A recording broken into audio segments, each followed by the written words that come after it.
Hello everyone, it's Quant Blue Jay here, and today we are yet again back with Fnia another story. And I don't exactly remember what happened last time. Other than we met Alex from just reading this right here. Um, so yeah, um, the videos for the past couple days. I have not posted anything due to the fact I was away and I couldn't get a video out. So yeah.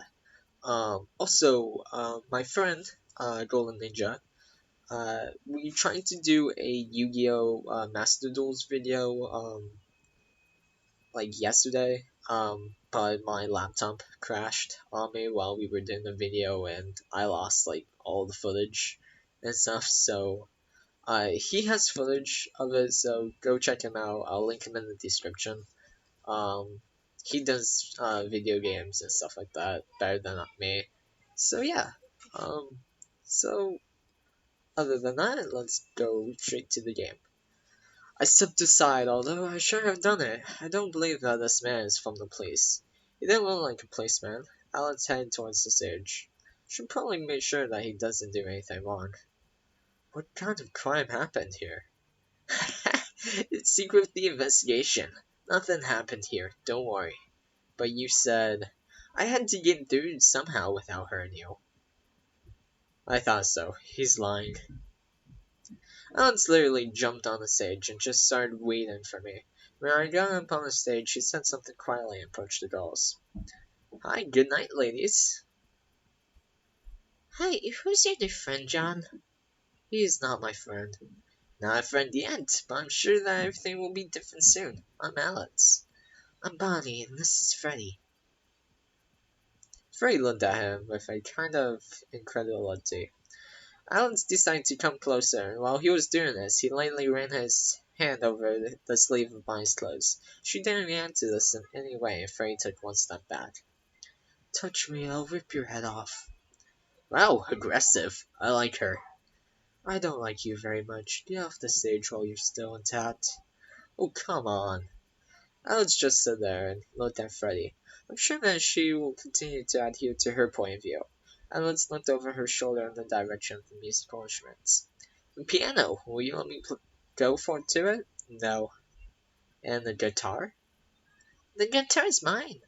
Will you give it to me? Can you play it? Yes, show it. Of course, Freddy. Freddy reluctantly stepped aside. Bonnie picked up the guitar and happily approached Alex. Instead of giving him the guitar, she started playing it herself. The melody was quite simple. I think that I could repeat it if I learned to play the guitar at least a little. But no, I preferred to listen. After a while, Bonnie finished playing and looked up at Alex. Not bad, but I can do better. Alex took the guitar from her, and it was his turn to play. The melody that he played seemed very familiar to me, but I couldn't remember her. I don't think it was very important. He played very well. I watched the movement of his hands and quickly realized that I definitely cannot repeat such a melody. A friend of mine has been playing guitar for a very long time.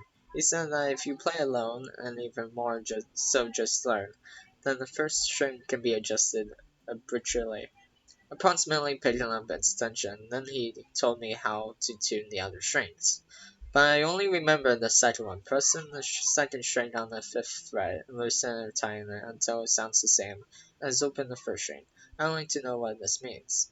Wait, is this Seven Nation Army? Right stripes. Bonnie looked at him in admiration. She definitely liked him. The fact that she liked someone is good, but the fact that she liked Alan's is not very good. Damn. The serious person who was in the auto repair shop is completely different from the person who's standing not far from me now. Well, that's it. Great, you play well. Yes, not bad. Will you play something else? With pleasure, but I want to look around here. Oh, alright. Another time. Come on, don't be sad. Do you want to look around? Okay, you won't leave so easily, so let's go. Yay! See you later. Bye. Frank didn't answer. I walked off stage and Alex jumped off it in turn. He waited patiently until I started showing him where to go. I brought him to the prize corner. Alex just stopped in the middle of the room and began to look around. He doesn't know that Son is here, so I went to the box where Marie is and started reading. Okay, I give up. You want to show me this room, didn't you? Almost. I want to show you this. I nodded at the box. A big box. Is that all? Not the box itself, but what's inside it. What's inside? Will it rearrange and unbox them?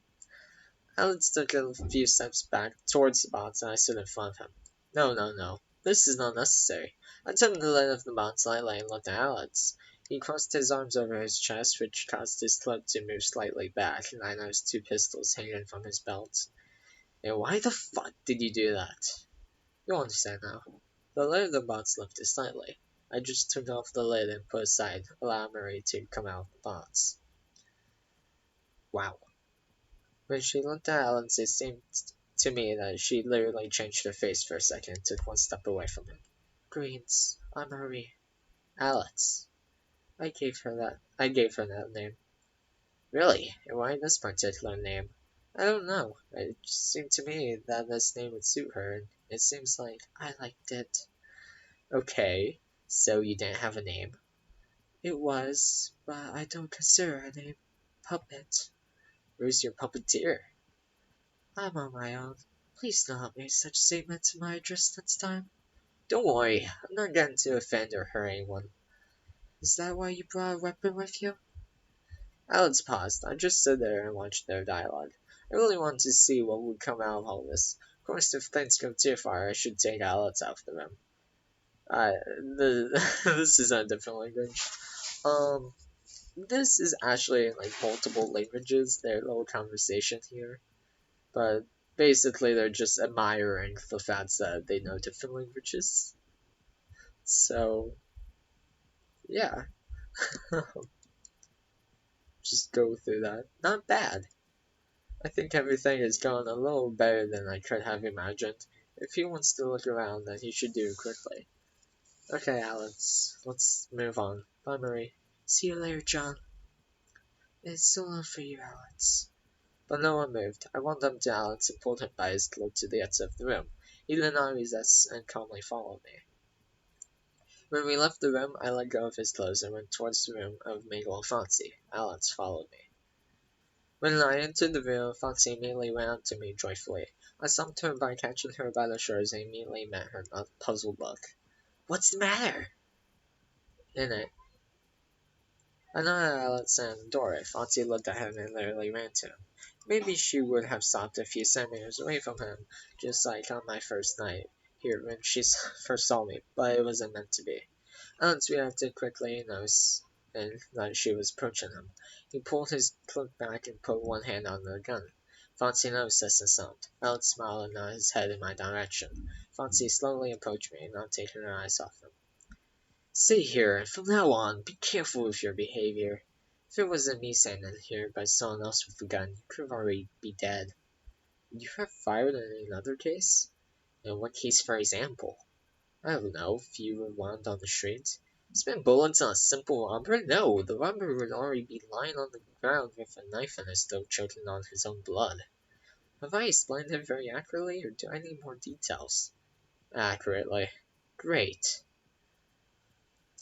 At that moment, Mango looked at him from behind the curtains on the stage. She spotted Alex and waved to him. Hi, who's that with you, John? I'm Alex, that's from the police department. He tossed her his ID. Mango caught it and began to examine it. Just looking around here.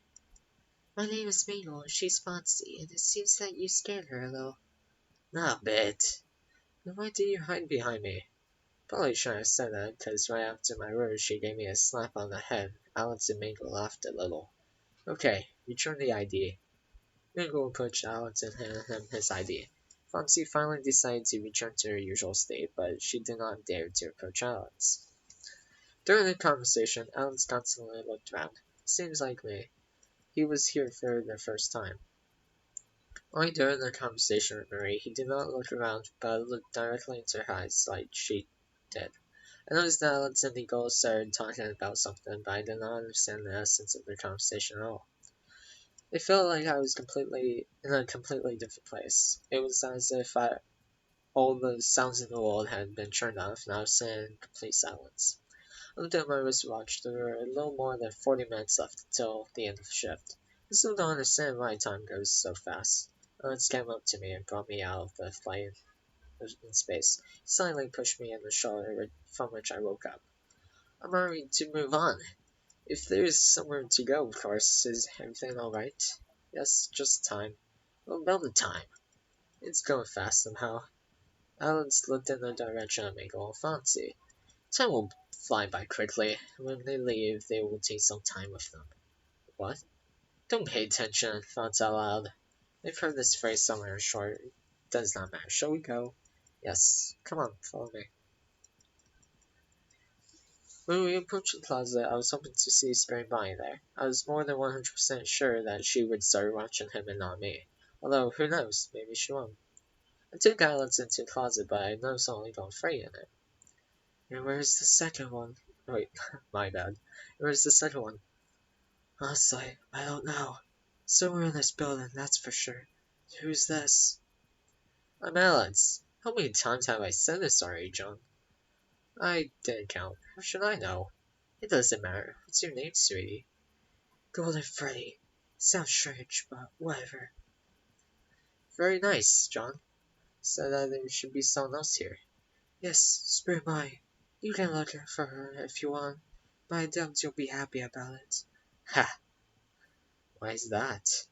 She likes to watch. I'm sure she'll be interested in you. That's funny.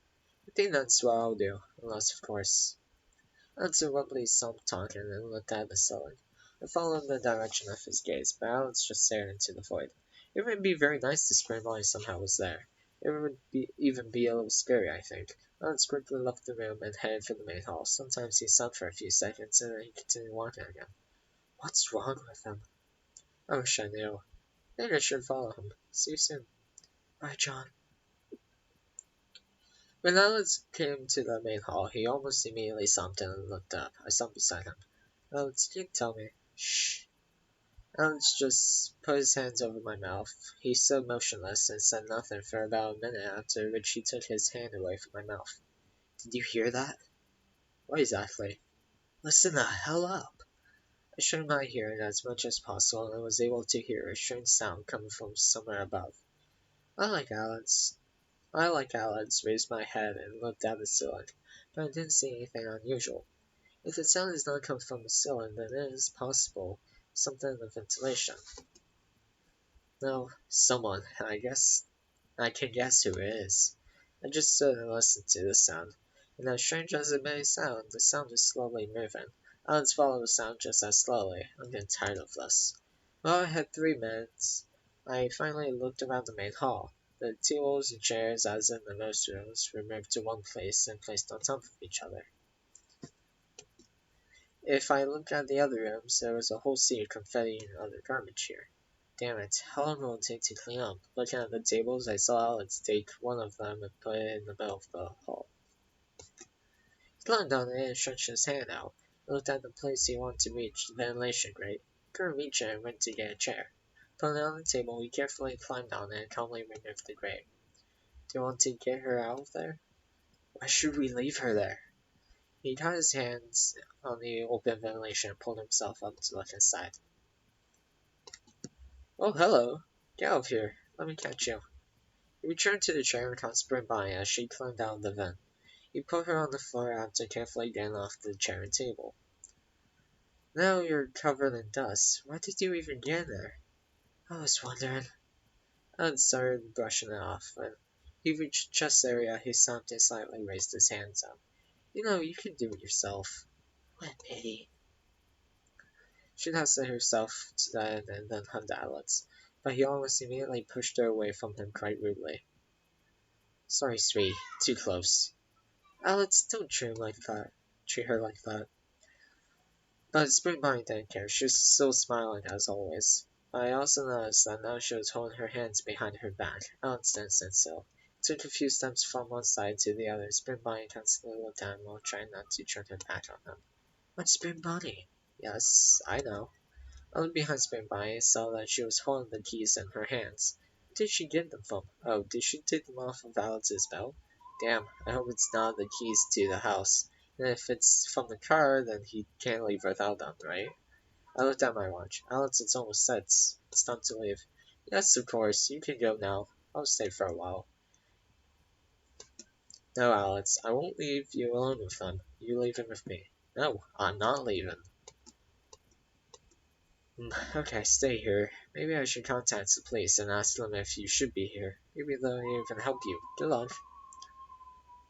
I was about to go to the exit, but Alex stopped him with one hand and pulled on himself. When I was next to him, he fast shifted his hand from my sleeve to the collar of my t-shirt. Think you're so smart, huh?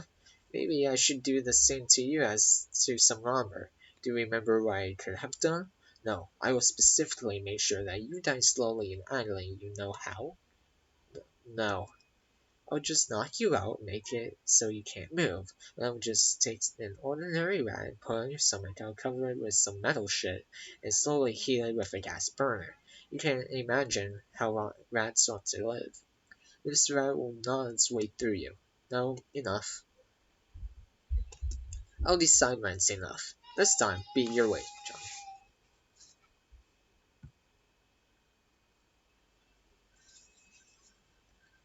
I noticed Alan's look at spring by sand not far from us. Consider yourself lucky that we are such in a place. I don't want them to watch you bleed out. Alex pushed away from him, and just silently walked to the exit. For the first time, I felt a little fear for my life. I looked at Spring by. She was watching Alex and only looked at me when she left. She showed me the keys. I took his keys. When did you have time for that? Alex, Alex returned to the building and stopped in front of the exit with his arms crossed over his chest. Keys. Give them to me. Spoon Ryan tossed him the keys. He caught them in the air and turned around to leave, but he stopped.